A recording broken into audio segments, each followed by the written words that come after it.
Hindi dapat ipagwalang bahala ang koponan ng Hong Kong ayon kay Coach Tim Cone.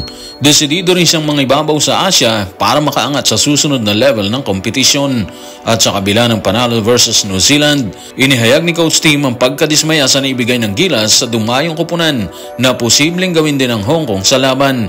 Tutukan po natin ang lahat ng yan. Pero bago yan, pakisubscribe, like and share na lang muna para pareho tayong updated. Nauna nang binigo ng Gilas Pilipinas ang New Zealand sa pagpapatuloy ng FIBA Asia Cup 2025 qualifiers. Panalo na nagdala ng matinding kumpiyansa sa pambansang koponan sa nalalapit na pagharap nila sa koponan ng Hong Kong na nananatiling walang panalo. Pero para kay Coach Tim Cone, hindi dapat ipagwalang bahala ang nasabing koponan. Kung bakit, yan ang laman ng kanyang pahayag.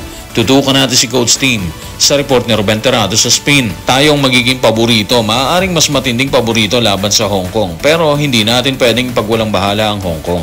Importante ang mga labang ito dahil mag-aangat sa atin to sa FIBA Asia na lalaruin sa Jeddah sa Agosto.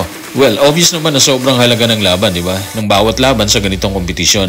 Ang panalo sa Hong Kong ngayong gabi, magsisilbing kumpirmasyon niya ng pagpasok ng grupo ni Coach Tim dito sa torneo or sa 2025 FIBA Asia Cup. Ibig sabihin, pasok na sila doon kapag nanalo sila versus Hong Kong. Wala nang problema, di ba? Ando na sila sa listahan ng Asia Cup 2025 kahit nakatakda ulit nilang harapin ng New Zealand and of course yung Chinese Taipei dito sa February sa susunod na taon. Sa third window po yan. Kaya para kay Coach Tim, walang puwang ang kumpiyansa dito. Hindi dapat maging kumpiyansa dahil alam niya yung halaga ng bawat laban.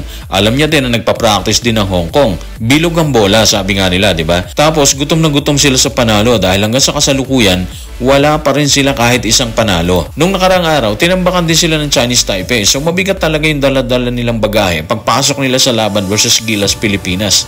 Kaya pakiramdam natin, gagawin nila ang lahat ng paraan para makapagtala sila ng isang panalo. Ganyan sila gutom pagpasok nila sa court kalaban ng ating pambansang koponan. At dahil hindi nagpapakakumpiyansa si Coach Tim, sigurado naman tayo na ganun din ang mentality ng kanyang mga players. Sa patuloy na paglalahad ni Coach Tim ng ma-interview ng media, tuluyan na nitong ipinaalala mga sinabi niya sa simula't simula pa lamang ng kanilang kampanya. Kampanya na ayon sa kanya ay lubhang mahalaga. Tanong, ano nga ba mga sinabi niya sa simula pa lamang ng kampanya ng Gilas Pilipinas?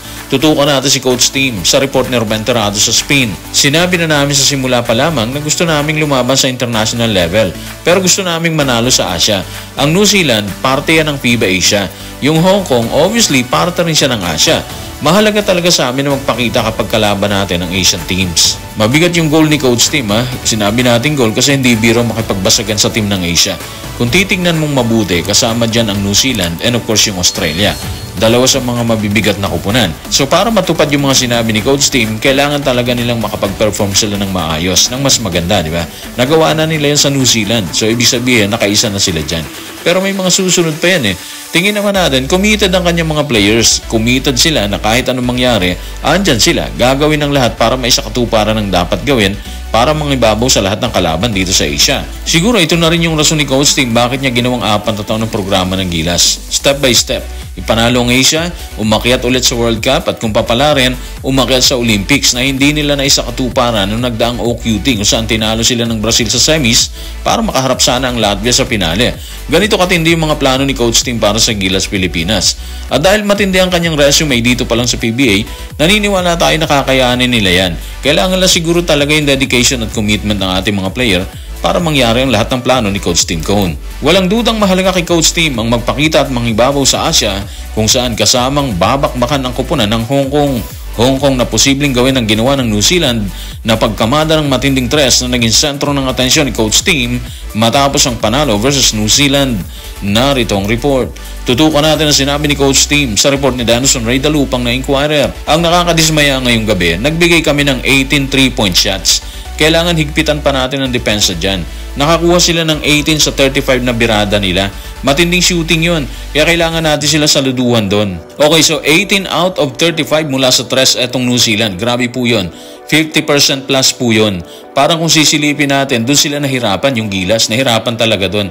Nakakahanap kasi talaga ng butas yung New Zealand para makabato sila ng tres laban sa Gilas. At dahil nagawa ng New Zealand yun, hindi naman siguro imposible na nakakuha ng idea yung Hong Kong sa laban na yun. Posibleng dalahin din nila sa labas ang laban katulad ng ginawa ng New Zealand kasi nga, threat sa kanilang bigs ng Gilas kung papasukin nila yung loob.